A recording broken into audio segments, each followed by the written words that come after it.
Bonsoir à tous, c'est avec un immense plaisir que je vous souhaite la bienvenue à notre deuxième forum annuel de la Société canadienne d'ophtalmologie, intitulé « Explorer l'avenir de l'ophtalmologie ». Je suis Mona Daguerre, présidente désignée de la Société canadienne d'ophtalmologie. Pour cette soirée, nous allons nous pencher sur l'orientation future de la Société canadienne d'ophtalmologie et de l'ophtalmologie en général au Canada. Nos conférenciers aborderont des thèmes captivants tels que l'intelligence artificielle, la représentation, la durabilité et les défis liés aux pénuries de médicaments. Je n'ai pas d'affiliation à but lucratif. Donc, ce webinaire constitue une activité agréée d'apprentissage collectif de la section 1, conformément au programme de maintien du Collège Royal. Ce webinaire est accrédité par la Société canadienne d'ophtalmologie. Cela veut dire que le temps que vous passez avec nous ce soir vous permettra d'obtenir des crédits. Vous pouvez réclamer jusqu'à un maximum de 1 heure de crédit. Peu de temps après le webinaire, la Société canadienne d'ophtalmologie vous enverra un courriel qui va contenir un lien pour l'évaluation. Une fois que vous aurez complété l'évaluation, vous pourrez télécharger votre certificat de participation et enregistrer l'activité dans Mainport. Les objectifs de notre session ce soir sont les suivantes. Comprendre comment la Société canadienne d'ophtalmologie plaidoie pour des changements politiques gouvernementaux visant à améliorer la qualité des soins oculaires et leur accessibilité. Décrire la collaboration de la Société canadienne d'ophtalmologie avec Santé Canada pour analyser les causes et conséquences des pénuries de médicaments ophtalmiques et élaborer des stratégies pour atténuer leur impact sur les soins des patients. Troisièmement, explorer les applications actuelles et potentielles de l'intelligence artificielle en ophtalmologie et leur impact potentiel sur les soins aux patients et la prise en charge des décisions. Et finalement, comprendre l'impact environnemental des pratiques ophtalmologiques, les stratégies pour pouvoir améliorer la durabilité de l'exercice en ophtalmologie. Avant de débuter, permettez-moi de vous donner quelques informations logistiques concernant le déroulement du webinaire de ce soir. Nous aurons 4 conférenciers qui présenteront leur sujet, chacun suivi d'une session de questions. Pendant les présentations, nous vous encouragerons à poser vos questions dans la zone dédiée, située dans le menu du bas de votre écran Zoom. À la fin de la soirée, nous espérons avoir quelques minutes pour revenir sur votre groupe d'experts et aborder toute question que vous auriez encore restante. Ce soir, nous allons solliciter aussi votre avis grâce à des sondages qui apparaîtront tout au long des présentations. Pour vous familiariser avec cette procédure au cas où vous ne l'avez jamais utilisée, voici un sondage test amusant pour vous entretenir. Alors, voici la première question. Quel emoji représente le mieux votre état d'esprit pour la séance virtuelle de ce soir? Êtes-vous heureux, un peu fatigué de la journée, curieux ou très emballé? Vous pouvez voter.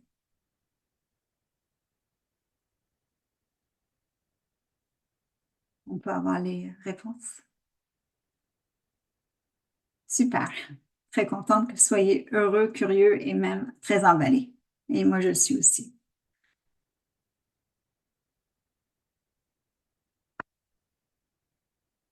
Alors, ce soir, nous visons à vous faire découvrir le rôle crucial de la Société canadienne d'ophtalmologie en tant qu'autorité nationale en soins oculaires et visuels, regroupant plus de 800 ophtalmologistes et 200 résidents et fellows.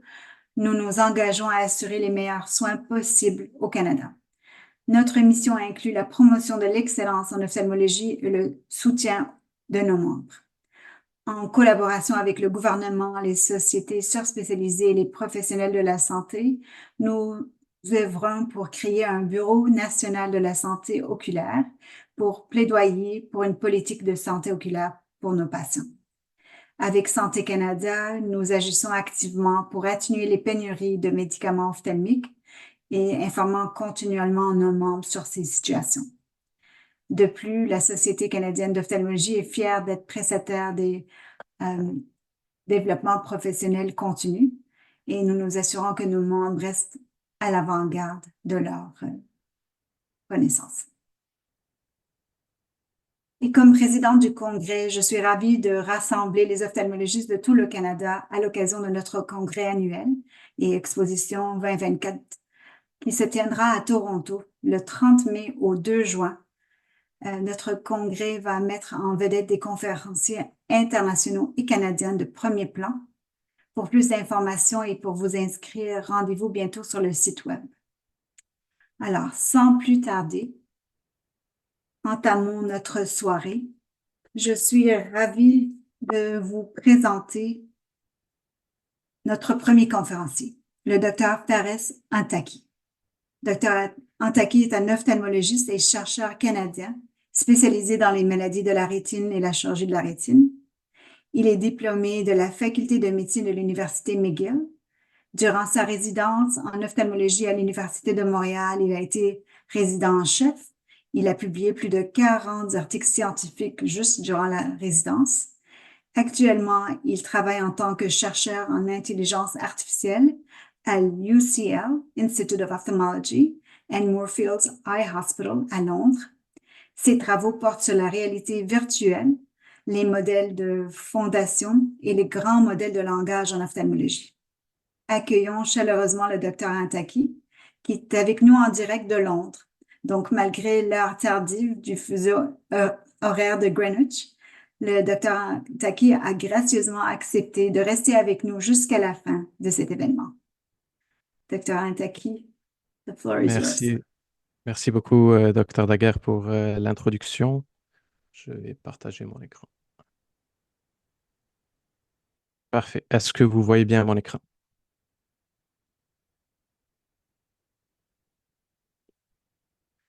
OK. Donc, merci beaucoup, Dr. Daguerre, pour l'introduction.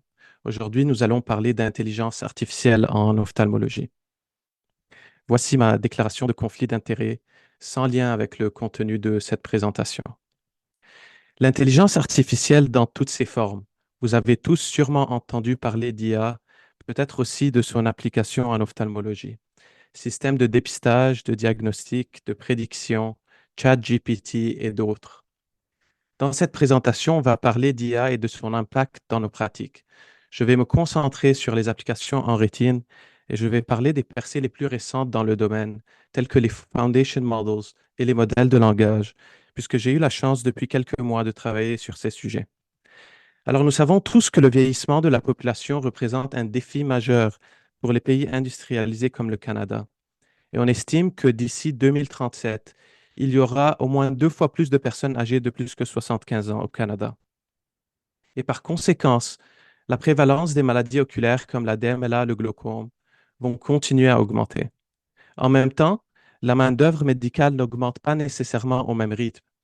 En effet, une étude publiée dans le CJO en 2023 estime que le rapport entre le nombre des ophtalmologues et la population de plus que 65 ans va diminuer de 5% s'il y a une faible croissance démographique et de 30% en cas de forte croissance démographique d'ici 40 ans.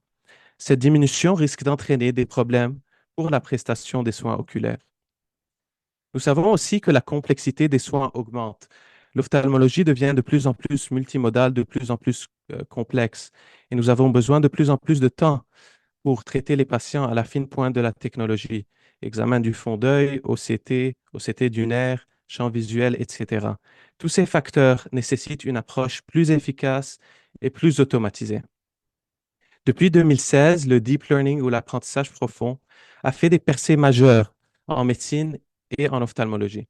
Ces techniques consistent traditionnellement à prendre un problème ou une tâche particulière pour le résoudre avec des modèles dits de computer vision, où l'ordinateur voit l'image et établit ou propose un diagnostic ou fait une prédiction. Il y a de nombreux exemples et résultats réels de l'intégration de l'IA en ophtalmologie, comme des systèmes pour trier des OCT, pour dépister la rétinopathie diabétique, ou même pour faire des tâches plus difficiles comme prédire le risque de conversion à une DMLA humide. mais aussi en oculomique, où on utilise l'œil comme fenêtre pour la santé systémique. Le deep learning nous permet aujourd'hui de déterminer le sexe d'un patient, par exemple, à partir de son fond d'œil, et aussi de prédire le risque de maladies cardiovasculaires et neurodégénératives. Ce sont des tâches typiquement inconcevables, même pour des ophtalmologues qui ont passé leur vie à regarder des rétines. Je vous invite maintenant à répondre à la première question. Selon vous, existe-t-il des systèmes d'intelligence artificielle qui fonctionnent entièrement de manière autonome, sans la supervision d'un humain, et qui ont été autorisés pour être utilisés en médecine? On va attendre quelques secondes.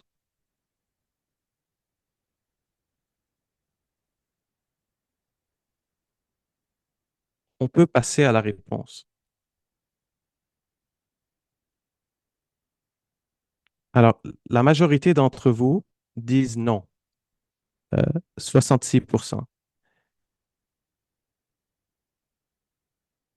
La réponse est que oui, il existe aujourd'hui des systèmes d'intelligence artificielle autonomes qui ne nécessitent pas de supervision humaine. En fait, en 2018, la FDA a approuvé IDXDR comme le tout premier outil d'IA en médecine et en ophtalmologie, évidemment. IDXDR, qui est aujourd'hui appelé Luminetic Score, peut détecter automatiquement la rétinopathie diabétique plus que légère, more than mild, avec une sensibilité et une spécificité d'à peu près 90%, le tout sans dilatation, sans supervision d'un médecin et avec une réponse de en moins que 30 secondes. Ce qui m'amène à ma deuxième question. Je vous invite tous à répondre. Selon vous, les patients vont-ils préférer de consulter une machine d'intelligence artificielle pour leur dépistage de rétinopathie diabétique, compte tenu des barrières actuelles aux soins au Québec et au Canada, ou vont-ils préférer de voir un ophtalmologue? Donc, je vous laisse quelques instants.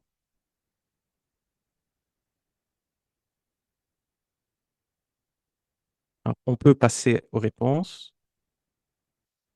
Alors, on est à peu près à 50-50. 56% disent machine d'IA, 44% pour l'ophtalmologue. Alors, il n'y a pas de bonne réponse. Mais imaginez-vous une implémentation à grande échelle au Québec d'un système comme IDXDR ou l'équivalent et la diminution des coûts potentiels pour notre système. Un tel changement peut nous obliger à redéfinir la valeur de nos actes. Quelle est la valeur d'un dépistage de rétinopathie diabétique si la machine peut le faire en moins que 30 secondes? Ce sont des discussions importantes à avoir, car l'IA est là pour rester. Et en tant que société, en tant que communauté, nous devons avoir une longueur d'avance. Parlons très vite de technicalité. Alors, auparavant, la majorité des systèmes d'intelligence artificielle étaient conçus pour une seule tâche, une seule modalité. Par exemple, le diagnostic de rétinopathie diabétique ou le triage de pathologies maculaires. Il était très difficile de combiner ces modalités. Mais depuis quelques mois et aujourd'hui, on vit une ère de progrès fulgurant en intelligence artificielle avec la venue des foundation models. Les foundation models sont entraînés à très grande échelle. On parle ici de millions et de millions d'images pour apprendre par eux-mêmes à travers un processus qui s'appelle self-supervision. Ces modèles peuvent ensuite apprendre différentes modalités, comme un OCT, une photo de fond d'œil, une résonance magnétique ou même une image du segment antérieur, pour être ensuite capables de faire plusieurs tâches en même temps, un peu comme un ophtalmologue.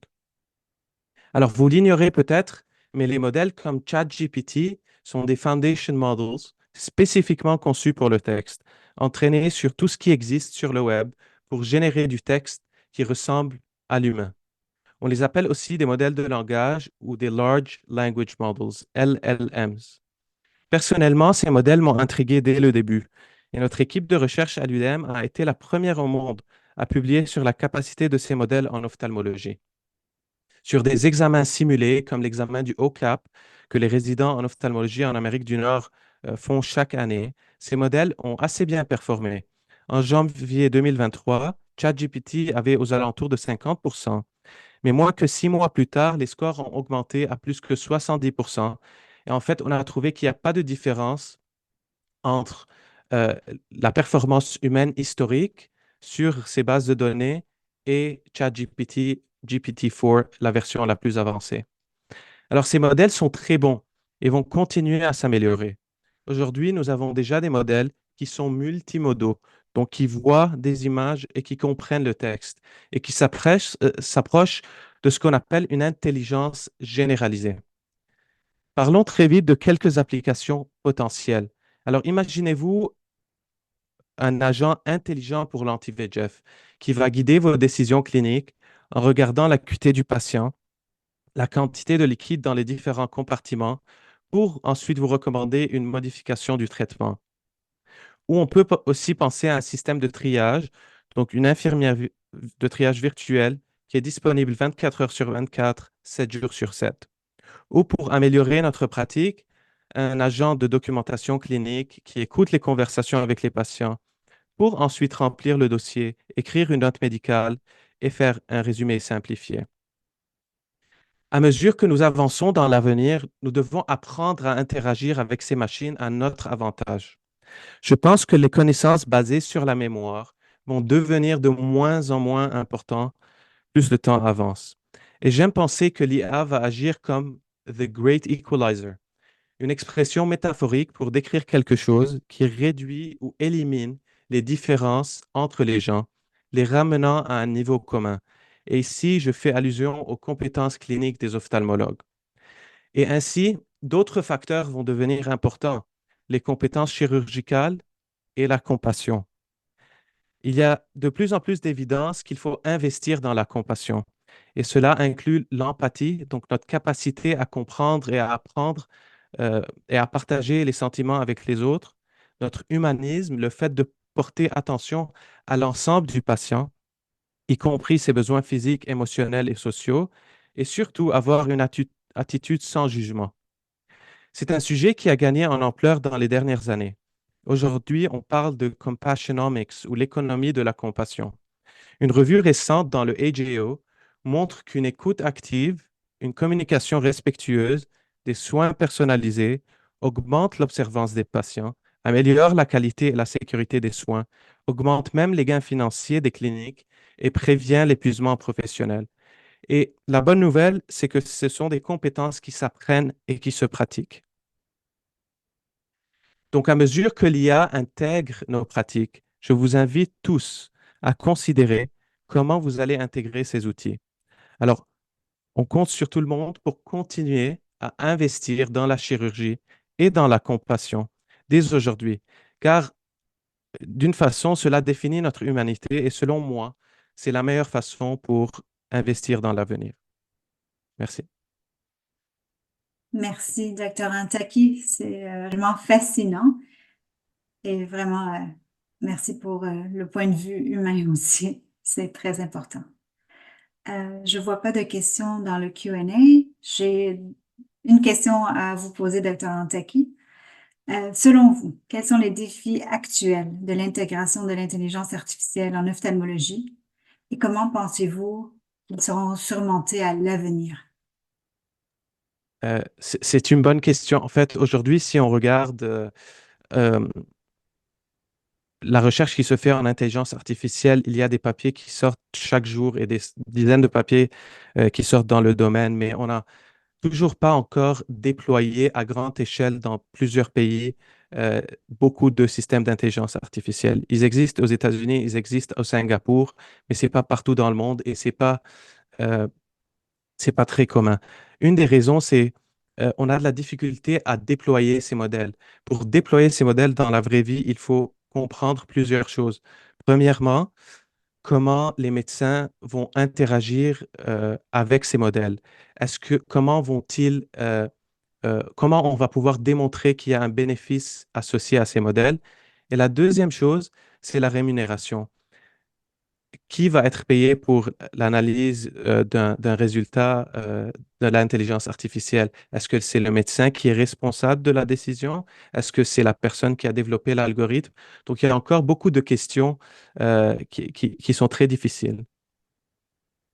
Merci. Alors, vous suscitez beaucoup de questions. Je vais demander la première de Dr. Lajoie. Est-ce que le IDX-DR est approuvé au Canada? Avant la présentation, j'ai cherché dans le registre canadien et je n'ai pas trouvé d'approbation pour IDXDR. IDXDR, aujourd'hui, c'est le nom commercial en Europe et ils ont changé, ils ont fait un rebranding, ça s'appelle Luminatic Score aux États-Unis. Et quel est le coût de l'appareil permettant de faire ce dépistage automatisé de la rétinopathie diabétique? Donc, en fait, c'est un logiciel qui, aujourd'hui, je pense, est optimisé pour une caméra soit Nidec ou Topcon. Et donc, il y a le coût de la caméra et puis, je pense, des frais ou une licence à payer probablement pour l'utilisation de ces modèles. Dr. Moulamoué est avec nous. Elle demande, on a peur quand on ne comprend pas bien l'intelligence artificielle. Comment faire la vulgarisation pour en parler avec aisance? Alors aujourd'hui, on est chanceux sur YouTube et sur les réseaux sociaux. Il y a de plus en plus de données et des présentations par des cliniciens qui s'intéressent à l'intelligence artificielle et en ophtalmologie. Et donc, on peut regarder ces vidéos-là pour essayer de comprendre au moins comment ces modèles fonctionnent. Ça prend quoi pour créer un modèle d'intelligence artificielle et à la fin pour pouvoir interpréter les résultats que ces modèles nous donnent et comprendre aussi les différents résultats et leur signification. Donc, qu'est-ce qu'une sensibilité, qu'est-ce qu'une spécificité pour savoir si ces modèles sont intéressants pour notre pratique. Dernière question de Dr. Neyman. Est-ce qu'il y a un système d'intelligence artificielle pour le glaucome ou le dépistage du glaucome? IDXDR, je pense, prépare une version pour détecter incidentellement le glaucome dans un programme de rétinopathie diabétique. Mais à ma connaissance, il n'y a pas encore de système euh, aussi autonome que pour la rétinopathie diabétique, particulièrement parce que, comme Dr. Neyman le sait, le diagnostic du glaucome est un peu plus complexe et on a aussi besoin d'un champ visuel euh, et parfois d'un OCT pour établir le diagnostic. Parfait. Vous avez suscité beaucoup de questions. On ne peut pas toutes les prendre. On a d'autres présentations. Je vais passer à la prochaine présentation. Alors, notre prochaine présentation, c'est moi-même qui va la donner. Ça portera sur la défense des intérêts de notre profession. Ce soir, j'aborderai l'évolution du paysage en ophtalmologie au Canada, notamment les changements dans la réglementation et la surveillance au niveau fédéral et provincial, et le potentiel de nouveaux traitements ainsi que le champ d'activité des gens qui sont en soins oculaires. Je partagerai également comment la COS s'efforce à aider ses membres. Je n'ai pas d'affiliation. Alors, premièrement, parlons du Collège royal. À partir du 1er janvier 2024, certains changements seront apportés au programme de maintien de la compétence du Collège royal. Voici ce qui reste inchangé. Donc, le programme de maintien de compétences comprend toujours un cycle de 5 ans. La date butoir est toujours le 31 janvier pour consigner les activités. On aura toujours les 3 sections distinctes, section 1 et 2, qui sont les crédits d'apprentissage collectif autonome et auto-orienté. Section 3, ce sont les crédits d'apprentissage pour l'amélioration de la pratique. Et ce sont un programme qui continue à reconnaître les activités agréées et non agréées. Et voici les nouveautés. Donc, premièrement, le nombre total de crédits diminue de 400 à 250. Le minimum de crédits exigé par année passe de 40 à 25. Ça diminue aussi. Section 1 et section 2, il n'y aura aucune exigence minimale de crédit. Et pour ce qui est de la section 3, il y aura une exigence d'un minimum de 25 crédits à la fin du cycle quinquennal. Et ça comprend maintenant une activité de rétroaction reçue. Le Collège royal va aussi introduire un nouveau cadre de maintien de compétences à l'hiver 2024. Ce cadre innovant va offrir une diversité d'options et d'activités d'apprentissage éligibles, permettant aux participants de cumuler des crédits de manière plus adaptée à leurs besoins. Dans le but d'améliorer l'expérience des membres, le Collège royal se consacre au développement d'une expérience numérisée plus avancée. Cette initiative va offrir une approche moderne et plus personnalisée. On aura une plateforme conviviale. Le suivi de vos crédits sera plus simplifié. Vous allez pouvoir gérer votre parcours d'apprentissage de manière plus efficace. Et ces initiatives visent vraiment à rendre l'expérience d'apprentissage au sein du Collège Royal plus accessible et en phase avec la technologie contemporaine.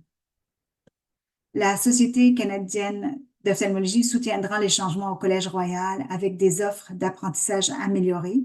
Premièrement, on aura des améliorations au carrefour de ressources pour la pratique, le CRP, qui vise à rehausser l'expérience d'apprentissage et développement professionnel pour nos membres. Deuxièmement, pour répondre aux besoins croissants de nos membres, nous augmentons le nombre d'activités éligibles à des crédits dans la section 3. Cette expansion inclut désormais des activités disponibles sur ce CRP et aussi lors du congrès annuel. Sur le CRP, par exemple, on aura des modules d'auto-apprentissage. Le module de cornée est déjà lancé. Il y aura d'autres modules en oculoplastie d'ailleurs qui vont commencer. De plus, nous avons élaboré des lignes directrices et des outils spécifiquement conçus pour vous. Ces ressources sont destinées à guider nos membres tout au long du parcours d'obtention de crédit pour alléger le fardeau administratif et pour vous aider à obtenir vos crédits. Donc, à la CES, nous sommes déterminés à simplifier et à optimiser votre expérience d'apprentissage. Et pour le moment, nous maintenons le statu quo. Pour le moment, le Collège Royal n'a pas trop annoncé les choses, mais continuez à enregistrer vos crédits dans Mainport pour satisfaire aux exigences minimales annuelles de 40 crédits pour 2023. Pour ceux dont le cycle s'est achevé le 31 décembre, assurez-vous de respecter les exigences relatives à l'ensemble des cycles communs. Là, on va parler de champs de pratique. L'enjeu majeur, c'est en Alberta. En 2020, l'Alberta College of Optometrists a proposé une extension du champ d'exercice au gouvernement de l'Alberta, incluant des interventions chirurgicales au laser ou à scalpel. Selon cette proposition, les optométristes seraient considérés comme compétents après avoir suivi un cours de formation de 3 jours, même sans expérience pratique sur des vrais patients.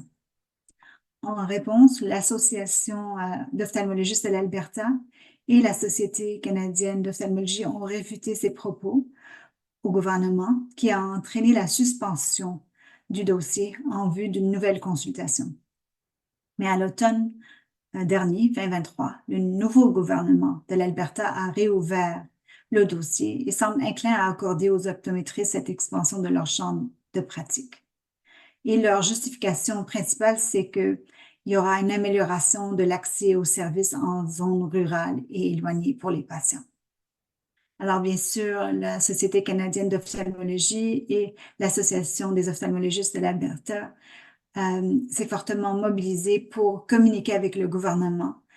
Et on a exprimé nos inquiétudes. Les ophtalmologistes l'ont fait aussi concernant la sécurité des patients. De notre côté, à la Société canadienne d'ophtalmologie, on a rédigé des lettres en collaboration avec la Société canadienne du glaucome et de l'oculoplastie pour vraiment plaidoyer pour les patients. C'est en cours actuellement de discussion, alors rien n'est établi. Et juste à titre de comparaison, je vous demande une question pour savoir si vous savez s'il y a 2 États américains qui ont déposé un projet de loi visant à autoriser la chirurgie au laser et par incision, comme en Alberta. Donc, quels 2 États, selon vous, sont dans la même situation?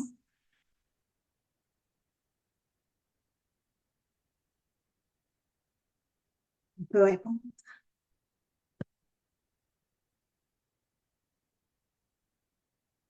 Et la réponse. D'accord. Alors, c'est quasiment équivalent, mais vraiment, c'est nos voisins du Vermont et la Californie. Merci. On passe à la prochaine diapo.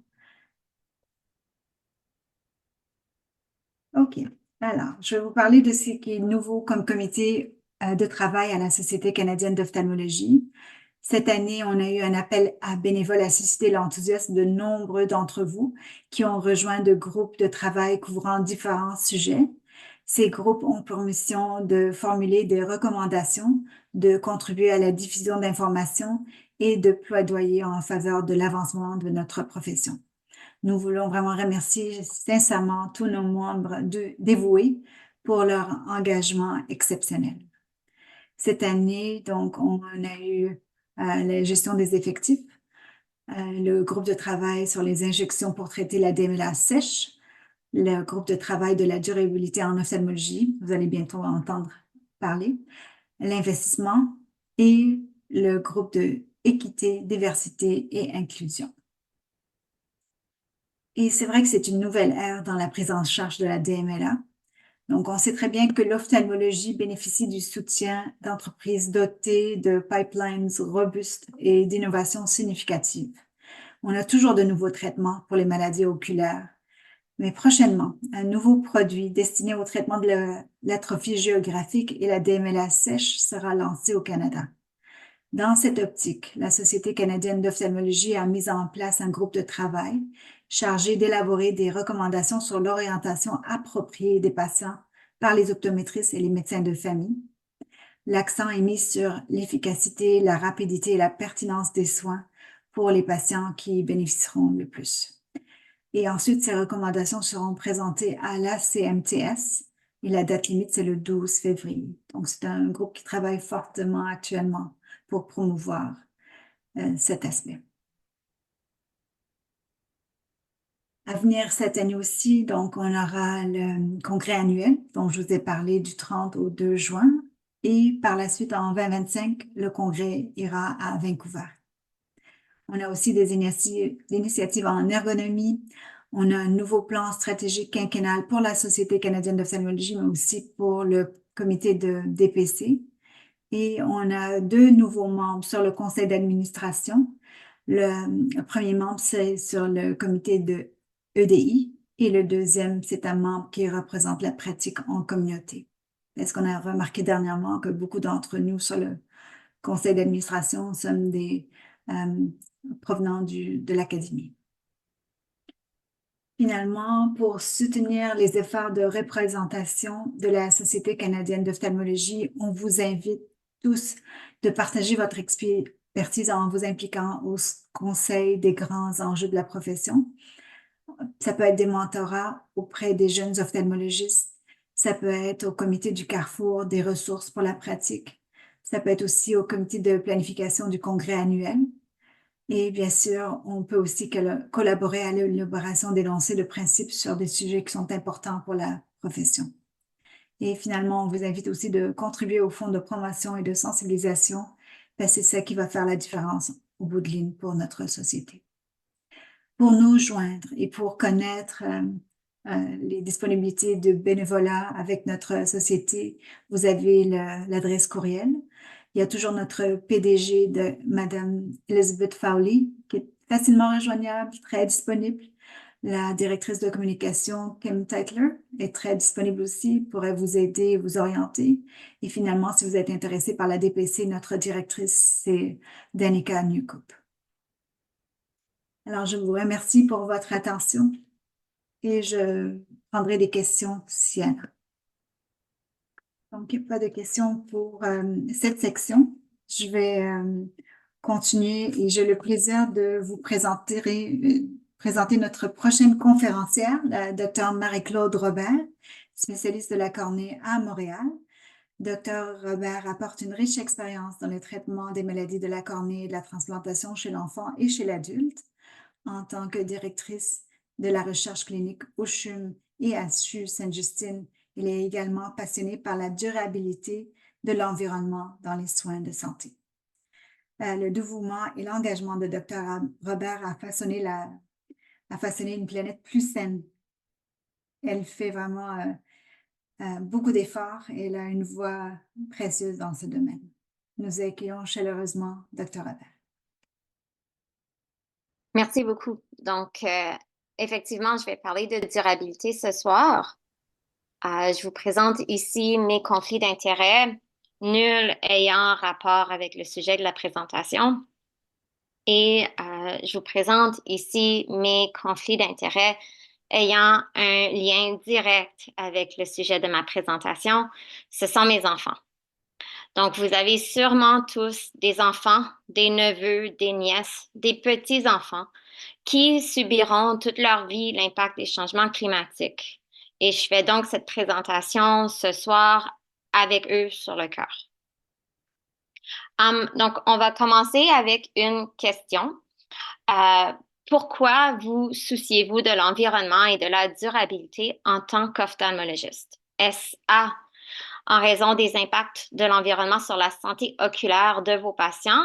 B, en raison des impacts de l'environnement sur votre capacité à offrir des soins oculaires? C, en raison des impacts des soins de santé sur l'environnement? D, toutes ces réponses ou E, aucun souci concernant la durabilité. Donc, je laisse me montrer vos réponses et donc je suis bien contente de voir qu'on a des participants bien soucieux de l'environnement ce soir avec nous. Donc, pour le plan de la présentation, je vais vous présenter d'abord les différents impacts environnementaux sur la santé oculaire et sur notre système de soins de santé. Puis, on ira à l'envers et parler des impacts du système de la santé sur l'environnement pour terminer avec diverses pistes de solutions, tant au sein de l'ophtalmologie qu'au-delà. Une planète en ruine ne peut pas maintenir des vies humaines en bonne santé. Une planète et des personnes en bonne santé sont les deux faces d'une même pièce. Donc, les dommages à notre environnement se produisent, elles aussi, par deux voies interconnectées, toutes deux associées aux combustibles fossiles produits par l'homme. Il y a la pollution par le carbone qui vient créer un réchauffement planétaire, les changements climatiques. Et il y a la pollution de l'air par l'émission de gaz toxiques et de particules dans notre atmosphère. Les changements climatiques sont la plus grande menace pour la santé au 21e siècle et notre survie même en est en jeu. Donc, dans le graphique, la carte à droite, on voit des événements climatiques qui ont eu un impact sur la santé des Canadiens dernièrement, en allant de feux de forêt, d'inondations, de maladies associées aux tiques, de vagues de chaleur, d'ouragans, et j'en passe. On sait que les événements climatiques atteignent la santé des Canadiens. Au niveau de la pollution atmosphérique, on sait que ça cause un nombre de décès prématurés assez important, s'échelonnant à 6,7 millions de morts prématurées de par le monde chaque année et de 15 300 décès de Canadiens annuellement, avec un grand fardeau économique. Les changements climatiques ainsi que la pollution atmosphérique ont aussi un impact sur les maladies oculaires. On voit maintenant des infections tropicales chez des patients qui n'ont pas nécessairement visité les tropiques.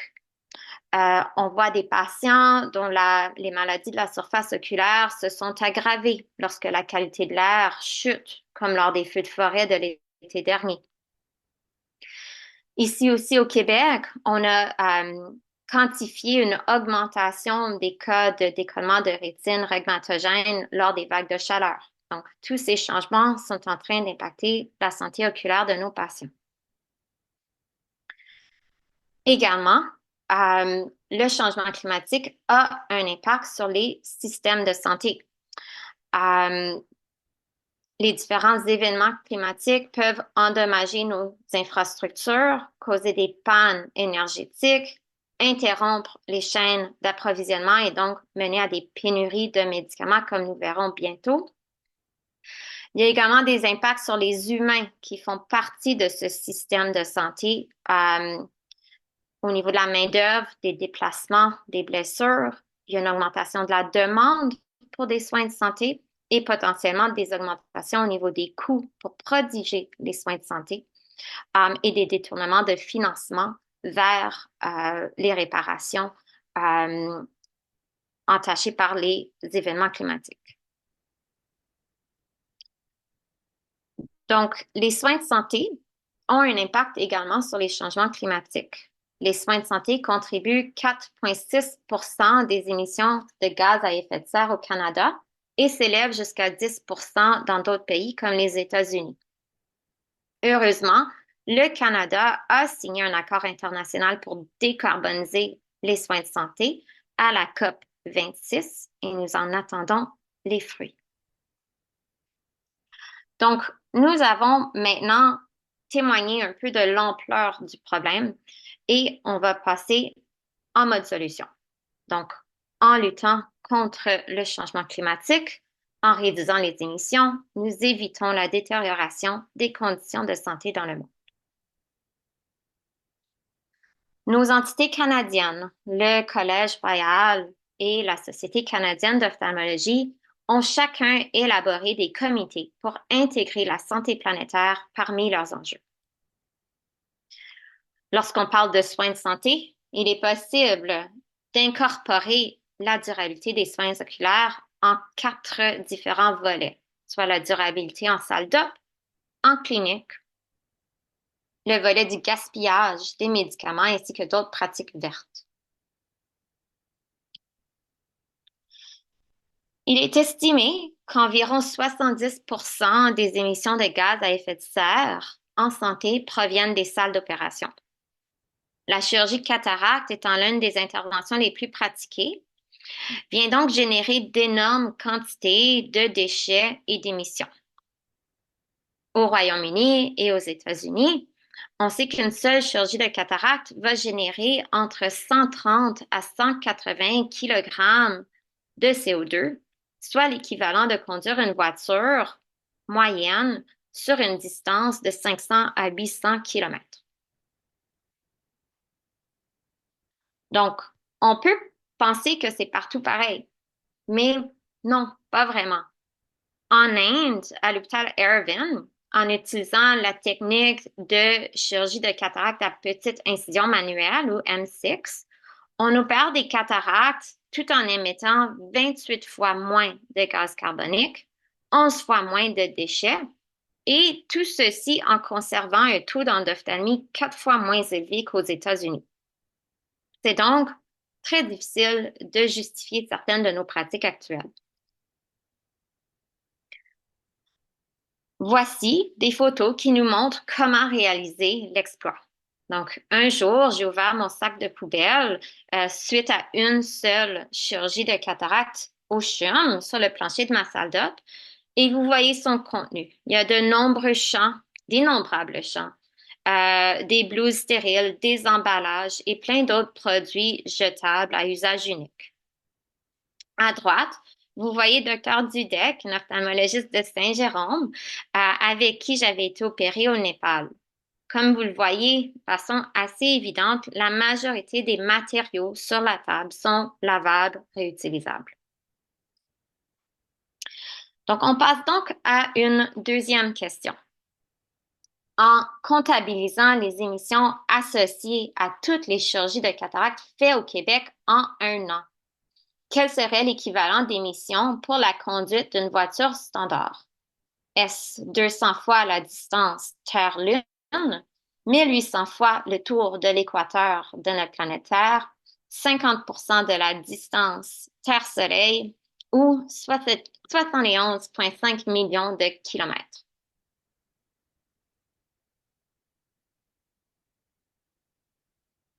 Donc, je vous laisse afficher les réponses.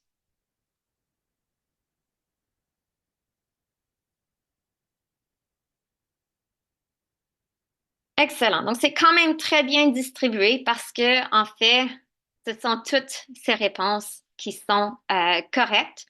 C'est une question un peu truquée pour faire ressortir l'absurdité, voire la grandeur de nos émissions reliées à la cataracte. Voici mes preuves mathématiques. Nous faisons en moyenne 110 000 chirurgies de cataracte par année au Québec, équivalent 15 à 20 millions de tonnes de CO2, ce qui est équivalent à environ 1000 à conduire une voiture 1800 fois autour de l'équateur de notre planète. Et si on augmente ces chiffres pour représenter toutes les chirurgies de cataracte effectuées au Canada, bien, on fait 8000 fois la ceinture de la Terre. Comme ça, comment pouvons-nous essentiellement rendre nos salles d'op plus durable.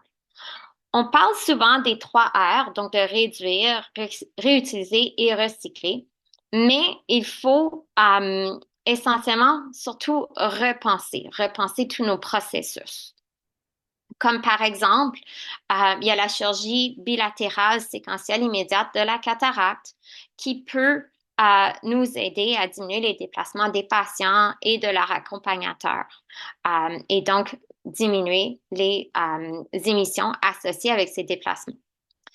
C'est la même chose pour les post-op qui sont effectués la journée de la chirurgie plutôt qu'au lendemain pour certaines procédures. Il faut aussi repenser l'anesthésie et la stérilisation de nos outils pour essayer de réduire tout ce qui est superflu. Il faut en effet beaucoup réduire et parfois réutiliser et recycler. Il y a beaucoup d'outils. Entre autres, il y a l'outil iEfficiency qui est un app qui peut vous aider à optimiser les coûts, la productivité et les impacts environnementaux de votre chirurgie de cataracte. Dans la clinique, il faut favoriser des achats durables et réduire les déchets. En fait, on sait que la majorité de la charge de carbone ne vient pas du déchet lui-même, mais de tout ce qui est en amont, donc de la production de nos outils et de sa livraison dans nos cliniques. Recycler reste quand même une bonne idée. Au Canada, il faut se rappeler que nos établissements de santé sont quand même également des grands pollueurs. Les établissements de santé au Canada sont parmi les bâtiments les plus énergivores en raison de leur vétusté. Il faut donc pousser nos gouvernements, nos décideurs à faire des rénovations écologiques et à investir dans nos infrastructures. Passons maintenant au gaspillage médicamenteux. Le Ophthalmic Instrument Cleaning and Sterilization Task Force, qui est représentatif de l'ASRS, l'AO et plusieurs autres organismes ophtalmologiques, ont fait 3 recommandations spécifiques quant à l'utilisation des médicaments. La première est que les médicaments topiques multidoses peuvent être utilisés sur plusieurs patients dans nos établissements de chirurgie et de clinique, ce que je crois que plusieurs ophtalmologistes font déjà. La deuxième recommandation, je trouve plus intéressante, c'est que nos médicaments topiques multidoses peuvent en fait être utilisés jusqu'à la date de péremption qui est indiquée par le fabricant sur la bouteille du médicament. Donc, je pense que plusieurs d'entre nous sommes habitués dans nos hôpitaux, via les pharmaciens, de dire à nos patients qu'après 1 mois d'ouverture, les gouttes ne sont plus bonnes. Mais en fait, cette recommandation n'est pas réelle, n'est pas vraie. Les gouttes sont utilisables jusqu'à la date de péremption sur la bouteille du médicament. La troisième est que les patients peuvent rapporter chez eux des médicaments qui seraient partiellement utilisés lors de leur chirurgie pour l'utiliser également en post-opératoire. Il y a plusieurs autres produits qui génèrent beaucoup de déchets. On pense entre autres là, aux gouttes lubrifiantes sans agent de conservation, aussi la cyclosporine topique, qui sont maintenant disponibles en format multidose, qui peut être intéressant car ils génèrent environ 95% moins de déchets de plastique. Étant spécialiste de cornée, j'aime également donner l'exemple des fameuses lingettes pour nettoyer les paupières. Est-il vraiment nécessaire que nos patients utilisent des lingettes savonneuses emballées, stériles, pour se nettoyer des paupières croûtées et inflammées plutôt que du savon et de l'eau? Je pense que nous savons tous la réponse. Donc, maintenant, on passe à des solutions qui vont au-delà des yeux. Les soins oculaires, les soins de santé ensemble représentent 4,6% des émissions de GES au Canada. Mais qu'est-ce qu'on fait de l'autre 95%? Bon, il faut mentionner que les efforts dans notre secteur sont tout à fait essentiels ils nous appartiennent, mais justement, ils ne suffisent pas. Heureusement, en tant que professionnels de la santé, il est plus facile de nous engager. Okay? Nous détenons une excellente confiance du public, des élus et des décideurs. Également, en se cadrant sur l'importance de la santé et des impacts de l'environnement sur la santé, il est souvent plus facile de faire changer les comportements et aussi de dépolitiser le problème climatique. Donc, je termine ici avec une liste de ressources pour vous motiver à vous mobiliser parce que, en fait, nous manquons de temps. Nous sommes la dernière génération qui a la possibilité d'apporter des changements nécessaires pour éviter un changement climatique potentiellement catastrophique. Le changement climatique doit être traité comme une urgence de santé publique. Notre réponse au changement climatique peut également être la plus grande opportunité sanitaire de ce siècle. J'espère tous donc vous faire vous voir verdoyer vos cliniques. Merci. Merci, Dr. Robert. Par souci de temps, je vais continuer à enchaîner avec la prochaine présentation et on va prendre les questions pour Dr. Robert par la suite. Donc, notre prochain conférencier, c'est le Dr. David Plamo. C'est un ophtalmologiste trilingue spécialisé en oculoplastie et en orbite. Il a une vaste expérience au service de différentes cultures à travers les provinces et les territoires du Canada. Le Dr. Plemel s'est engagé activement dans les efforts de représentation de la Société canadienne d'ophtalmologie. Je vous ai parlé des enjeux de l'Alberta. Dr. Plemel a travaillé fort pour soutenir nos collègues de l'Alberta et pour mettre en place des initiatives pour défendre les intérêts des ophtalmologistes de la Société canadienne d'ophtalmologie. Il a rejoint le conseil d'administration de la Société canadienne d'ophtalmologie il y a plus d'1 an et nous bénéficions continuellement de son point de vue et de son expertise. Le Dr. Plemel joue un rôle essentiel dans les efforts de la Société canadienne d'ophtalmologie liés aux pénuries de médicaments. Il démontre un engagement continu auprès de Santé Canada et de nos partenaires de l'industrie pour faire avancer cette cause. Donc, je sais que c'est un sujet qui nous préoccupe tous et nos patients le plus. Et donc, c'est avec grand plaisir que je vous présente le Dr. Plemel. Merci beaucoup. Merci de m'avoir invité ce soir. Au cours des 10 prochaines minutes, je parlerai de la façon dont le SCO collabore avec des partenaires afin d'atténuer des pénuries de médicaments. Je n'ai aucune affiliation ni intérêt financier. Nous commençons sur le site web de la SCO. Le haut de la page de l'accueil en des onglets. Un menu dérouillant s'affiche lorsqu'on clique sur l'onglet Communication. Ici ouvre la page Pénurie de médicaments. Voici la page Pénurie de médicaments de la SCO. Cette page contient une liste de pénuries actuelles et prévues des médicaments ophtalmiques. Elle ne couvre que des médicaments qui s'appliquent à l'ophtalmologie. Elle est générée à partir des données de Santé Canada. Elle se fait de l'objet d'une mise à jour quotidienne. Comme une question simple pour avoir un portrait de la situation, avez-vous déjà utilisé la page pénurie de médicaments sur le site web de la SCO?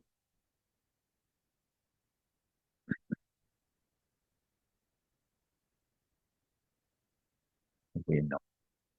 Alors, j'ai demandé la même question l'année dernière. C'était exactement le même. Well, au Canada, il y a plus de 11 000 médicaments qui sont autorisés pour la vente. L'an dernier, on a signalé plus de 2 700 pénuries de médicaments. En ophtalmologie, on a eu quelques pénuries de médicaments aussi. Quelques-unes maintenant sont en bonne forme. Mais on va voir quelques exemples. Et par exemple, la solution d'irrigation stérile de BSS est tombée en pénurie l'hiver dernier. Et c'est à cause que la fabricante de l'emballage n'a pas livré la plastique en temps pour permettre d'emballer les sacs. Toutefois, la ligne d'approvisionnement sont uniquement structurées de manière à produire la solution d'irrigation stérile BSS canadienne une fois par mois. Parce qu'au Canada, les électrolytes sont considérés ingrédients pharmaceutiques et la principale fournisseur de magnésium a changé, qui signifie que Santé Canada aurait besoin d'une nouvelle demande pour autoriser le nouveau fournisseur de magnésium à fournir le magnésium pour le produit canadien. Et le coût associé avec une nouvelle demande de Santé Canada est contraignant. Alors, l'entreprise continue de s'approvisionner auprès du même producteur de magnésium, plus cher. Mais c'est à cause de ça qu'on ne peut pas utiliser des solutions internationales des autres pays pour notre pénurie de médicaments ici au Canada. Le cyclopentolate est tombé en pénurie durant l'été. Le plus grand fournisseur était incapable de procurer suffisamment des ingrédients pharmaceutiques actifs pour les produits. Et un fournisseur plus petit se fait acheter tout son stock. Mais heureusement, depuis ce temps-là, ce petit fournisseur a augmenté la production et est maintenant l'unique fournisseur au Canada pour le cyclopentolate. Une dernière, c'est les minimes de phényléphrine. Et c'est à cause qu'il y avait une pharmacienne au Québec qui a remarqué qu'il y a une traduction incorrecte sur une des 6 boîtes de la produit. La traduction sur les autres 5 côtés était correcte. Cette traduction était là depuis 2021. Il n'y avait aucun événement indésirable, mais toutefois, le produit ne respectait plus les exigences de Santé Canada et c'est pour ça que le produit et la distribution a été interrompue. Des autocollants étaient imprimés pour mettre sur les boîtes, mais il y a une seule entreprise qui est approuvée par Santé Canada pour apposer les nouvelles étiquettes sur les boîtes. Alors, on voit que les pénuries sont à cause des problèmes avec l'offre, avec les demandes, avec les règlements. Et ici au Canada, il y a beaucoup de médicaments qui sont pris sur le marché par un seul fabricant. Et c'est un des facteurs qui est associé avec des pénuries de médicaments. Santé Canada a réalisé une consultation publique à l'été 2023 pour demander comment elle pourrait atténuer les pénuries de médicaments au Canada. Et la SAO a informé ses membres et les partenaires de l'industrie de la consultation. Les recommandations de la SAO à Santé Canada incluaient les suivants. Numéro 2, de créer une liste de médicaments essentiels était une de mes listes de souhaits durant cette présentation l'an dernier. Alors, on commence pour demander c'est quoi un médicament essentiel.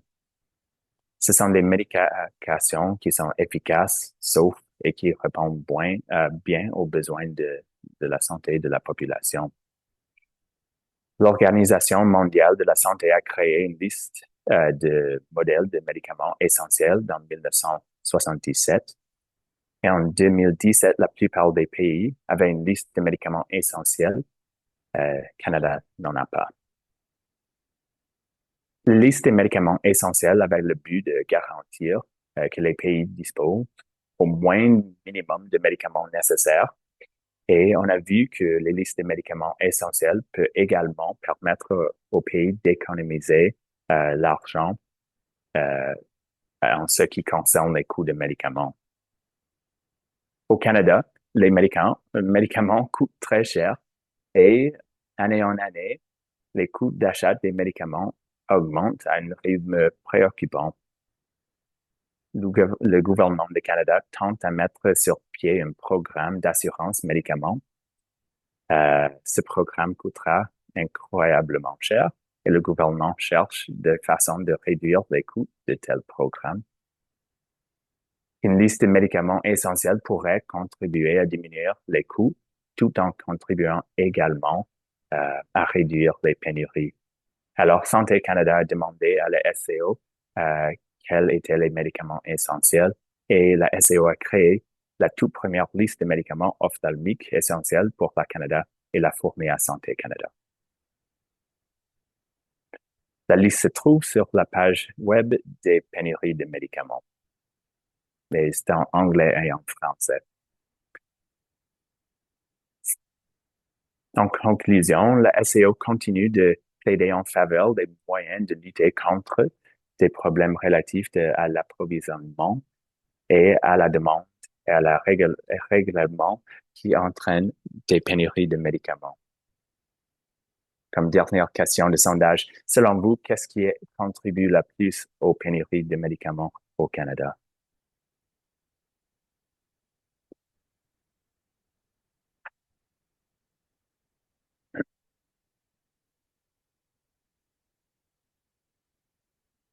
OK.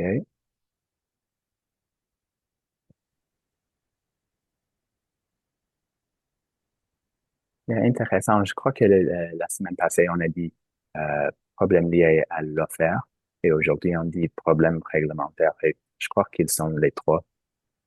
Pour, pour la future, on voit que cette année, on a eu moins de pénuries de médicaments. Toutefois, l'économie de marche et la réglementation déterminent toujours ce qui est disponible au Canada. La SCO a transmis des commentaires ainsi qu'une liste de médicaments essentiels à Santé Canada afin d'élaborer des stratégies visant à réduire les pénuries de médicaments. Nous voulons nous assurer que la disponibilité des médicaments oculaires demeure une priorité dans le cadre d'un futur bureau de santé oculaire et d'un futur programme d'assurance médicaments. Merci. Merci, Dr. Plemel. Donc, ceci complète les 4 présentations de nos conférenciers. Vous avez vu un magnifique panorama des travaux réalisés en votre nom par la Société canadienne d'ophtalmologie à travers le pays. Et quelle excellente vue d'ensemble de la part de nos présentateurs. Je pense que nous avons encore le temps d'avoir une période de questions. Et j'ai quelques questions ici dans le Q&A. Donc, premièrement, pour Dr. Robert, de Dr. Heed, est-ce qu'on sait si le lavage et la stérilisation de matériel réutilisable génèrent des déchets et causent de la pollution? Il n'y a pas eu de comparaison directe de la pollution et toutes les émissions en amont de, par exemple, une chirurgie faite avec toutes les draps jetables plastiques au Canada et versus des draps lavés et nettoyés au Canada également. Okay? Ce qu'on a, c'est les données qui comparent les USA, le UK à l'Inde, où les pratiques pourraient être différentes. Quand on lave, quand on stérilise des blouses, des champs, il y a plein d'autres produits, des savons, de l'eau courante, etc. Et ça, c'est très dépendant de la localité et des réglementations qui sont en place à cet endroit. C'est quand même assez facile de concevoir que la différence entre 150 à 180 kg de CO2 comparativement à 23 kg de CO2, mais que la différence en pollution, elle est réellement plus, elle favorise réellement la réutilisation de champs stériles avec le lavage et la stérilisation que ça implique. Au CHUM, on est dans les loges actuellement là, à faire une étude pilote à ce sujet. Donc, on va réintroduire les champs stériles et les jaquettes de chirurgie réutilisables lavables et possiblement que je pourrais vous donner une réponse canadienne. Alors, merci pour votre question. Merci, Dr. Robert. Et une deuxième question de Dr. Hélène Marquis. Lors d'une chirurgie de cataracte bilatérale, est-ce qu'on doit prescrire des bouteilles différentes pour chaque œil ou les mêmes bouteilles seraient acceptables pour les deux yeux? Donc, dans les recommandations de l'O6, il parlait de réutiliser sur différents patients des médicaments qui n'étaient pas contaminés puisqu'ils étaient administrés par un professionnel de la santé, une infirmière ou autre. Il n'y a pas de recommandation claire pour ce setting de chirurgie de cataracte bilatérale dans les recommandations de l'O6. Je sais que dans ma pratique au CHUM et de façon de routine, nos patients se font vendre 2 bouteilles de gouttes pour chaque œil lors de la chirurgie de cataracte bilatérale. Je pense que dans la plupart des cas, le produit est comme presque complètement utilisé lors de son mois d'utilisation. Je crois que c'est des changements de pratique de groupe qu'on n'a pas nécessairement les preuves à ce moment-là, puis que c'est aussi une question de jugement si on a un patient qui est capable de se mettre les gouttes sans contaminer le goulot du bouchon. Mais un patient très fiable qui ne se touche pas l'œil ou qui a une assistance lorsqu'il met ses gouttes, je crois que ce serait tout à fait adéquat là, de prendre la même bouteille pour les 2 yeux. D'accord. Merci. Docteur Plemel, une question de Docteur Mir. A-t-on une idée pourquoi les bandelettes de fluorescine sont souvent affectées dans leur distribution? Oui. Les strips de fluorescine viennent de Dioptic Pharmaceuticals Incorporated et ils ont dit qu'ils ont une pénurie réelle, comme on sait, avec une fin estimée inconnue à cause d'une interruption de la fabrication de le médicament. Ils disent que c'est une fabricante sous contrat qui a confronté des retards avec le processus de fabrication. Et c'est tout qu'on sait. Merci, Dr. Plemel. Une question de Dr. Mully pour Dr. Antaki. Y a-t-il des logiciels commerciaux actuellement en cours de développement pour faciliter le decision-making et le raisonnement clinique en ophtalmologie, basé sur les langages? Pas à ma connaissance, c'est en fait un sujet d'actualité et personnellement, notre groupe de recherche ici à UCL, on s'incline sur le sujet avec une des grandes compagnies de tech pour essayer de développer quelque chose comme ça. Il est déjà 8h40. J'ai plusieurs questions dans les Q&A. Je vais quand même vous demander de n'hésitez pas à nous contacter directement. Je ne vais pas prendre le temps de tout le monde, mais ce sont des questions très intéressantes que ce serait bien de vraiment partager. N'hésitez pas à communiquer avec nous directement et on peut facilement vous lister les références comme vous avez demandé ou répondre à d'autres questions. Ça a vraiment beaucoup suscité d'intérêt. Je suis très contente de la participation des participants, mais aussi un grand merci à nos présentateurs et à Dr. Antaki qui est resté avec nous si tard depuis Londres. Alors, merci à tous d'avoir assisté à notre événement ce soir. J'espère que vous avez acquis une meilleure compréhension de nos activités et de l'impact que nous pouvons créer ensemble. Si vous avez d'autres questions, si vous souhaitez obtenir plus d'informations, n'hésitez pas à nous envoyer un courriel ou à nous contacter. Le site web de la Société canadienne d'ophtalmologie est facilement accessible. Alors, je vous souhaite à tous une très belle soirée et au plaisir de vous revoir, j'espère bien, au congrès annuel de la Société canadienne d'ophtalmologie. Merci à tous. Bonne soirée.